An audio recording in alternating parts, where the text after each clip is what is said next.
नमस्कार दोस्तों, कैसे हो आप सभी। Bihar result target online classes में आप सभी का बहुत बहुत स्वागत है। साथियों, मैं उम्मीद करता हूं आप लोग जहां कहीं भी होंगे आप सभी की पढ़ाई काफ़ी अच्छे और शानदार होंगे और आप भी स्वस्थ होंगे। दोस्तों, फाइनल लंबे समय के बाद जिस तरह के क्लास का आपको इंतज़ार थे वही क्लास हम आप सभी के लिए लेकर के आ गए हैं। दोस्तों, आप लोग लमसम में 4-5 दिनों से मेरा क्लास YouTube पे नहीं देख रहे होंगे। इनका मेन मकसद यही था कि हम आप सभी के लिए ही काम कर रहे थे। दोस्तों, आपके एंट्रेंस एग्जाम को टारगेट कर रहे थे। दोस्तों, आप सभी को इससे पहले हम बताए थे कि आप लोग का जो सिलेबस है वो काफ़ी लॉन्ग है, 27 टॉपिक है और क्वेश्चन आपको 20 ही पूछे जाएंगे। तो इसी को लेकर के हमने एक तरह के रूटीन तैयार किए और आपके जो सिलेबस में सबसे इम्पोर्टेंट टॉपिक है सभी के सभी टॉपिक को हम कवर किए हैं। ठीक है, 4 से 5 रोज के अंदर में आप समझ लीजिए कि 4 से 5 दिन जो क्लास नहीं आया है इसमें आप समझिए कि आप आपके साइंस में 20 क्वेश्चन आप जो पीडीएफ देख रहे हैं इसी पीडीएफ से आएगा, क्योंकि ये पीडीएफ में पूरे साइंस को ही टारगेट कर लिए। ठीक है दोस्तों, साइंस की जितना भी सिलेबस है उनके एक एक टॉपिक को टारगेट किए हुए इसी में। ठीक है, बहुत ही खुशी की बात है। चलिए क्लास को शुरू करते हैं और आप लोग को जितने भी प्रश्न बताएंगे सभी के सभी प्रश्न को आप लोग जो है पूरे डिटेल में याद कर लीजिएगा। कोई भी प्रश्न नहीं छूटेगा। 100% आपका जो भी क्वेश्चन आएगा 100% क्वेश्चन जो है इसी पीडीएफ से आएगा। तो हम लोग जो है चलिए पूरे बेसिक से आज की क्लास को शुरू करते हैं। और इससे पहले जान लीजिए, अगर आप लोग पहली बार बिहार रिजल्ट टारगेट पे आए हैं तो चैनल को जरूर सब्सक्राइब कर लीजिए। साथ ही इस वीडियो के डिस्क्रिप्शन में जाइए, टेलीग्राम और व्हाट्सएप ग्रुप का लिंक है, उनको भी आप लोग ज्वाइन कर लीजिए।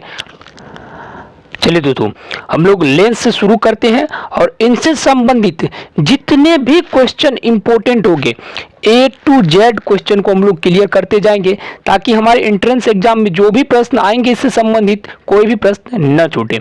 सबसे पहले आप लोग समझिए, लेंस जो होते हैं दोस्तों वो लेंस 2 प्रकार के होते हैं। आप लोग पढ़े होंगे 10th क्लास में लेंस कितने प्रकार के होते हैं। लेंस 2 प्रकार के होते हैं।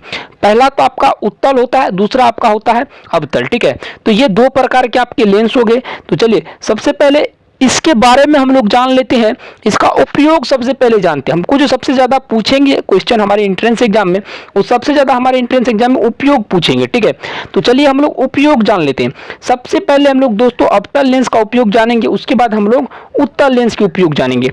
और इसके लिए हम लोग याद करने के लिए इसके लिए हम एक ट्रिक का भी उपयोग करेंगे, ताकि सरल से सरल भाषा में आप लोग जो है इनको याद कर पाएंगे और जो है इजी से इजी तरीका में आप लोग जो है इनको याद रख भी पाएंगे। ठीक है, सबसे पहले आप लोग अवतल लेंस का उपयोग देखिए दोस्तों।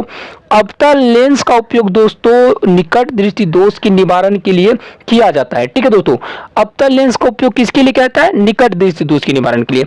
अब इससे संबंधित हम लोग एक चीज समझ लेते हैं, निकट दृष्टि दोष जिसको हम लोग इंग्लिश में मायोपिया कहते हैं। ठीक है दोस्तों, निकट दृष्टि दोष को हम लोग इंग्लिश में मायोपिया कहते हैं। और मायोपिया क्यों होता है आप लोग समझ लीजिए। मायोपिया जो होता है दोस्तों, जब दोस्तों आंख की पुतली, ठीक है, जिसको हम लोग आईबॉल कहते हैं, उसका आकार जो होता है क्या होता है दोस्तों, बढ़ जाता है।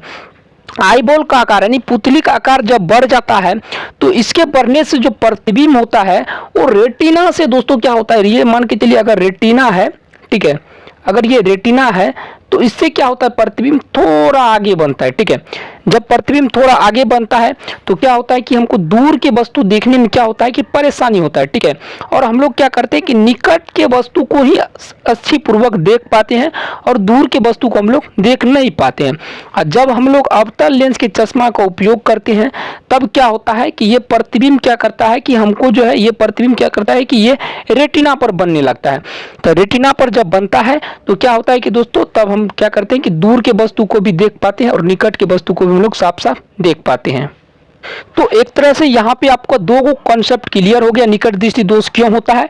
ठीक है, तो निकट दृष्टि दोष में जो होता है प्रतिबिंब पर जो है रेटिना क्या होता है दोस्तों, यानी पुतली का आकार बढ़ जाता है और प्रतिबिंब क्या होता है कि रेटिना के आगे बनता है। ठीक है, आपको पूछेगा किस दृष्टि दोष में जो है प्रतिबिंब रेटिना के आगे बनता है, तो आप लोग याद रखिएगा, निकट दृष्टि दोष में जो है प्रतिबिंब क्या होता है कि दोस्तों रेटिना के आगे बनता है। क्यों बनता है? क्योंकि पुतली का आकार बड़ा हो जाता है, तो इसलिए इसके आगे बनता है। जो बनने वाला इस पर था, अब क्या होगा कि वो आगे बनेगा, क्योंकि प्रतिबिंब एक नियत लेंस का आकार जो होता है एक नियत होता है, ठीक है। तो इसलिए प्रतिबिंब रेटिना के आगे बनता है, तो इसलिए निकट की वस्तु दिखाई देता है, दूर की वस्तु साफ दिखाई नहीं देता, तो इसलिए इसको हम लोग निकट दृष्टि दोष कहते हैं, मायोपिया कहते हैं, ठीक है।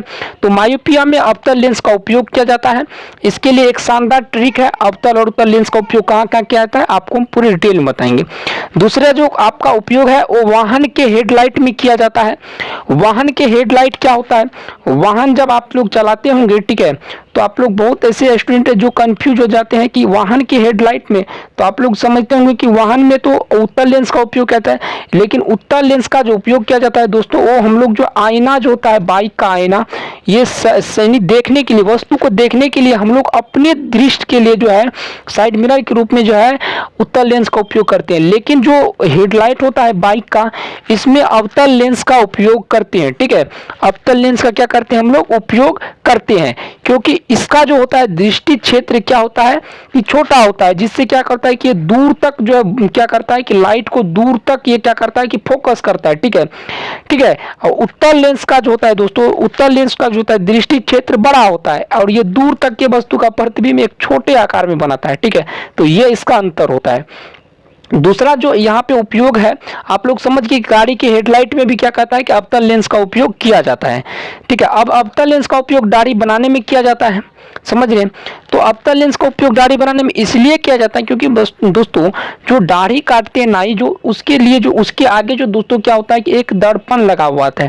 तो क्या करता है कि जो यहाँ पे जो कस्टमर है इसका जो दाढ़ी काट रहा है, तो उसका फेस क्या करता है, अधिकतर जो है जो वहाँ पे बैठे हुए रहते हैं, जो कस्टमर बैठे हुए रहते हैं, ठीक है, तो वो अपने चेहरा को क्या करते हैं कि वो दर्पण में देखते हैं। तो क्या होता है कि वो दर्पण ऐसा होता है कि इसमें वस्तु का प्रतिबिंब क्या होता है कि दोस्तों उससे बड़ा बनता है थोड़ा, ठीक है। तो इससे क्या होता है कि जो कस्टमर होता है अगर नाई मिस कर देता है कहीं छोटे छोटे दाढ़ी को काटने में, ठीक है, नहीं दिख सकते हैं, तो कस्टमर प्रॉपर इस दर्पण में देख लेते हैं, ठीक है, कि उनको लगता है कि छोटा छोटा दाढ़ी यहाँ पे बचा हुआ है, तो उसको जो क्या करते हैं कि जो नाई होते हैं उनको बोलते हैं कि यहाँ पे एक दाढ़ी बचा हुआ है, इनको काट दो। तो इसीलिए दोस्तों ये अवतल लेंस का जो उपयोग होता है दाढ़ी बनाने में, इसको हम लोग हजामती बोलते हैं, ठीक है, इसको हम लोग क्या बोलते हैं कि हजामती बोलते हैं, इसमें किया जाता है। अब देखिए मोतियाबिंद के रोग जो होते हैं इसके निवारण के लिए भी अवतल लेंस का उपयोग किया जाता है। अब देखिए स्ट्रीट लैंप जो होता है इनमें जो दोस्तों अवतल लेंस का उपयोग किया जाता है, ठीक है। अब हम लोग उत्तल लेंस के उपयोग के बारे में जान ले, तो उसके बाद आपको हम ट्रिक बताएंगे, ठीक है। ट्रिक में भी आप लोग समझेंगे, बेहतर से बेहतर आपको समझ पाएंगे, ठीक है। दोस्तों आप में से बहुत ऐसे स्टूडेंट हैं जो कि Bihar DElEd CBT entrance exam की तैयारी कर रहे हैं, बट आप लोग की तैयारी बहुत ही कमजोर है। आप लोग एक अच्छी गाइड की तलाश में है जो कि आपके डीएलएड एंट्रेंस एग्जाम में अच्छी सफलता दिला सके। तो उसी को ध्यान में रखते हुए हम आप सभी के लिए बहुत ही बेस्ट स्टडी गाइड लेकर के आ गए हैं दोस्तों, चक्षु का, ठीक है दोस्तों। अगर आप लोग अपने डीएलएड सीबीटी एंट्रेंस एग्जाम में बेहतरीन सफलता चाहते हैं तो आप लोग चक्षु प्रकाशन के एक गाइड जरूर खरीद लीजिएगा दोस्तों। अगर आप लोग ये गाइड खरीदना चाहते हैं तो इस वीडियो के डिस्क्रिप्शन में जाइए, इस गाइड का लिंक दिया हुआ है जो कि आप लोग जो है अमेजॉन, फ्लिपकार्ट या किसी भी अदर प्लेटफॉर्म, ऑनलाइन प्लेटफॉर्म से भी इसको आप परचेज कर सकते हैं। इसमें आपका जो है सिलेबस के अकॉर्डिंग सभी प्रश्न इसमें आपको दर्शाए गए हैं जो कि आपको सफलता दिलाने में 110% आपका हेल्प करेगा, ठीक है दोस्तों। तो आप लोग वेट मत कीजिए, अभी ही जाके ये बुक खरीद लीजिए, बहुत ही बेस्ट स्टडी गाइड है। यहाँ तक कि इस गाइड का उपयोग हम भी करते हैं, ठीक है दोस्तों। तो जाके आप लोग जो है इस गाइड को जल्दी जल्दी खरीद लीजिए। धन्यवाद। तो देखिए दोस्तों, उत्तल लेंस का उपयोग जो होता है दोस्तों दूर दृष्टि दोष में किया जाता है, उत्तल लेंस का उपयोग, ठीक है। आप लोग समझ गए कि दूर दृष्टि दोष में क्या होता है दोस्तों, उत्तल लेंस का उपयोग किया जाता है। तो चलिए ये भी आपको बताते हैं कि दूर दृष्टि दोष क्यों होता है। देखिए दोस्तों, जो दूर दृष्टि दोष होता है इसमें जो होता है दोस्तों प्रतिबिंब जो क्या होता है कि निकट दृष्टि दोष में रेटिना के आगे बनता था, लेकिन जो दूर दृष्टि दोष है इसमें प्रतिबिंब का आकार क्या होगा कि आगे के बनने की वजह रेटिना के पीछे बनता है। रेटिना के पीछे बनने का वजह यह है कि जो रेटिना होता है, ठीक है दोस्तों, रेटिना इसलिए होता है कि जो आई बॉल होता है, हमारी पुतली जो होता है, ठीक है दोस्तों, हमारी जो पुतली होता है इसका आकार क्या होता है दोस्तों, पुतली का आकार जो होता है, जो जितना आकार सामान्य था उससे क्या होगा कि अब जो है इनका आकार उनसे छोटा हो गया। पहले बड़ा था अब छोटा हो गया। जब आकार छोटा हो गया तो पुतली ही हमारे आंख के जो है रक्षक होता है। ठीक है, आप अगर तेज प्रकाश को देखेगा तो आपकी आंख बंद हो जाएगा, तो पुतली क्या करता है कि वो बंद कर देता है। तो हमारी आंख की जो पुतली है यही डिपेंड करता है कि प्रतिबिंब को कैसा बनाना है। अगर इस पुतली का आकार अगर जो है सामान्य है तो व्यक्ति में किसी भी प्रकार के दोष होने की समस्या नहीं होता है।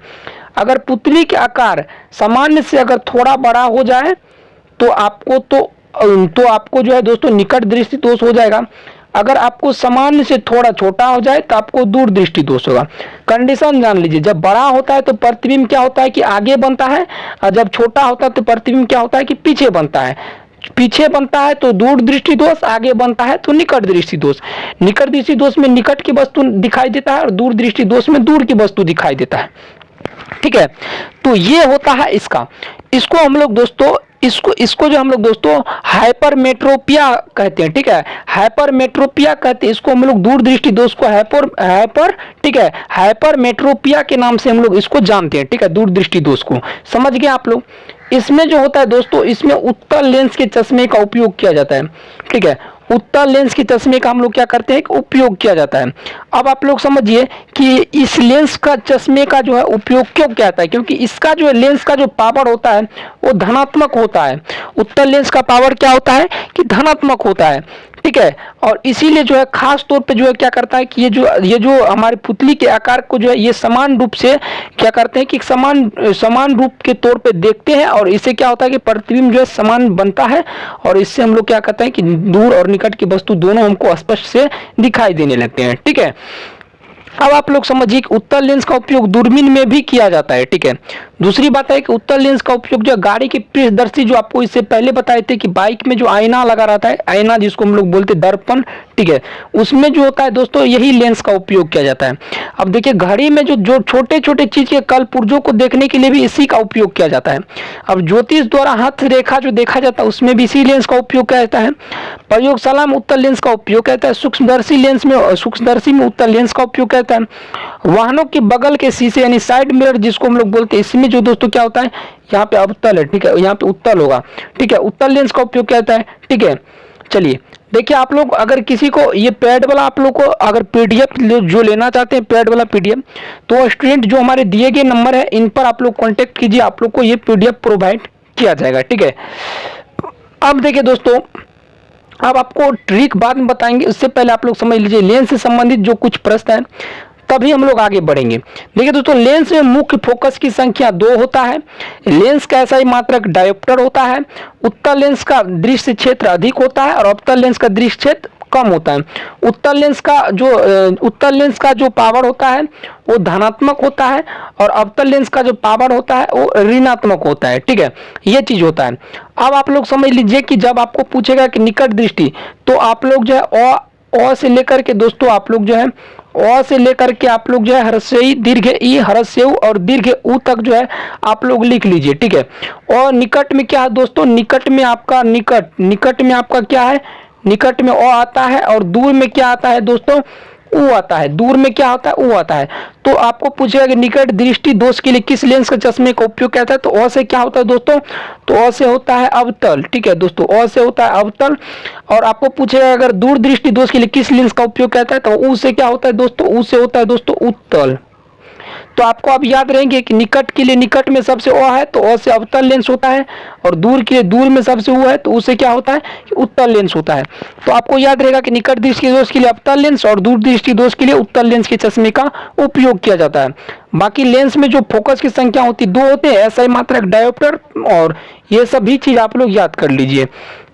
ठीक है, चलिए अब आपको एक चीज आपको बता रहे हैं जो कि आप लोग को समझना चाहिए। यहाँ से हम लोग बेसिक से ही चलेंगे, सभी चीज को एक साथ हम लोग क्लियर करते जाएंगे। ठीक है, तभी हम लोग जो है एक, देखिए सूक्ष्मदर्शी में कितने लेंस होते हैं। देखिए सरल सूक्ष्मदर्शी एक निश्चित दूरी पर स्थित 2 उत्तल लेंस के संयोजन से बना होता है। ठीक है, पदार्थ की तरफ लगे लेंस को अभिदृश्य लेंस और आंख के पास लगे लेंस को अभिनेत्र लेंस कहते हैं। ठीक है, चलिए अब हम लोग समझते हैं कि कॉन्टैक्ट लेंस क्या होता है। ठीक है, कॉन्टैक्ट लेंस क्या होता है ये चीज आप लोग समझिए। कॉन्टैक्ट लेंस का आविष्कार किसने किया?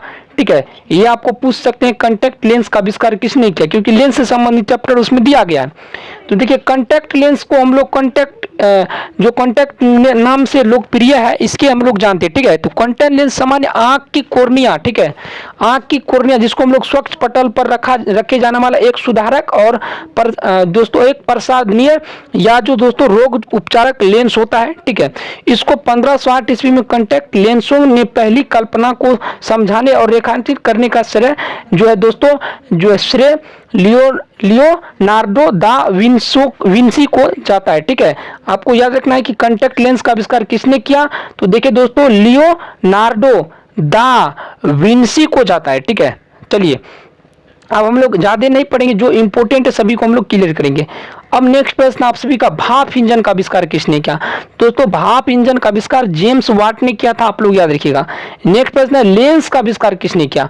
देखिए सबसे पुराना जो लेंस है वो आर्टिफैक्ट जो है निवरेड लेंस है। आर्टिफैक्ट निवरेड लेंस जो है, जो सबसे पुराना लेंस को हम लोग दोस्तों आर्टिफैक्ट निवरेड लेंस कहते हैं। ठीक है, तो ये आप लोग याद रखें, आर्टिफैक्ट निवरेड का जो लेंस है सबसे पुराना लेंस है, तो आप लोग याद रखिएगा। ठीक है दोस्तों, चलिए अब हम लोग नेक्स्ट प्रश्न की ओर बढ़ते हैं।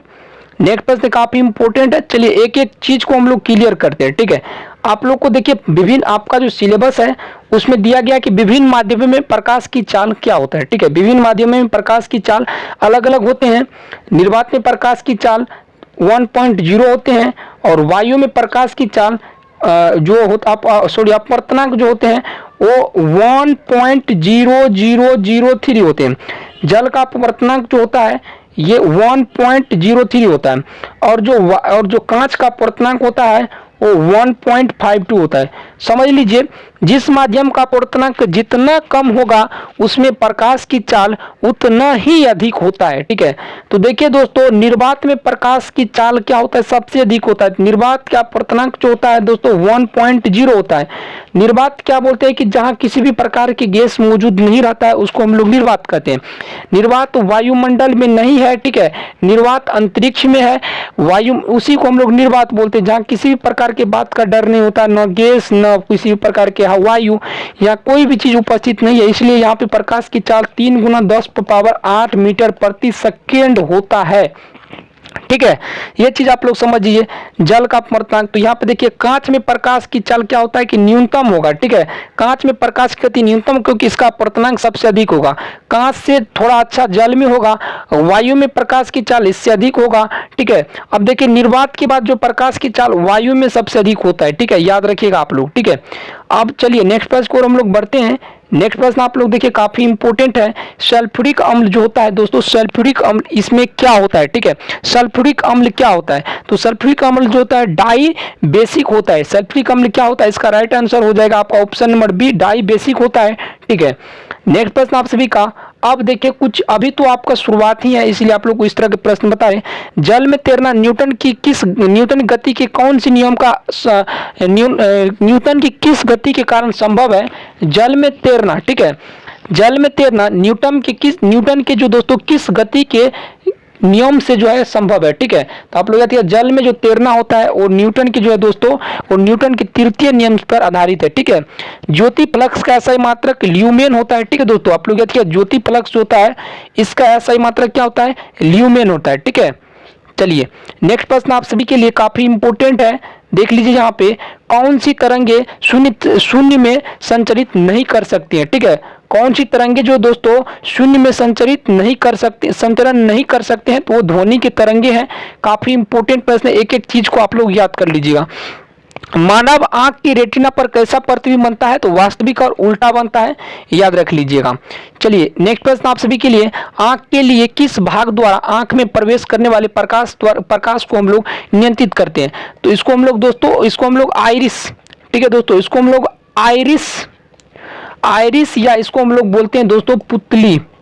ठीक है, इसको हम लोग पुतली बोलते हैं, इसको हम लोग इंग्लिश में आई बॉल बोलते हैं। ठीक है, इसको हम लोग इंग्लिश में क्या बोलते हैं? आई बॉल बोलते हैं, इसको हिंदी में आइरिस या पुतली बोलते हैं। इसी के द्वारा जो आंख में प्रवेश करने वाले प्रकाश की जो है नियंत्रण की जाती है। ठीक है, चलिए हम लोग जो है कल से बेसिक से पढ़ेंगे। कल हम लोग नेक्स्ट ग्रुप से जो पढ़ेंगे वो हार्मोन के बारे में पढ़ेंगे, हार्मोन्स के बारे में पढ़ेंगे। लैंगिक नर लैंगिक हार्मोन कौन है, ठीक है दोस्तों। उसके बाद मादा लैंगिक हार्मोन कौन है, मादा में प्राथमिक लैंगिक अंग कौन है, ठीक है। अब देखिए जितना भी प्रश्न है अब एक A to Z कवर किया गया है। मानव मादा में अंड का निषेचन कहाँ होता है, अंडाशय से अंड में मोचन की क्रिया क्या कहलाती है, टोटल चीज आपको डिटेल में याद कराएंगे, ठीक है। एक एक कॉन्सेप्ट यहाँ पे क्लियर है, कोई भी स्टेप आपको नहीं छूटेगा, ठीक है। तो चलिए मिलते हैं नेक्स्ट वीडियो में, तब तक के लिए जय हिंद, वंदे मातरम। जो भी PDF लेना चाहते हैं आप लोग जल्दी जल्दी PDF लेकर के अपनी तैयारी को और भी बेहतर करिए, ठीक है। और व्हाट्सएप पे आप लोग मैसेज कीजिए, टेलीग्राम पे आप लोग मैसेज कीजिए। धन्यवाद।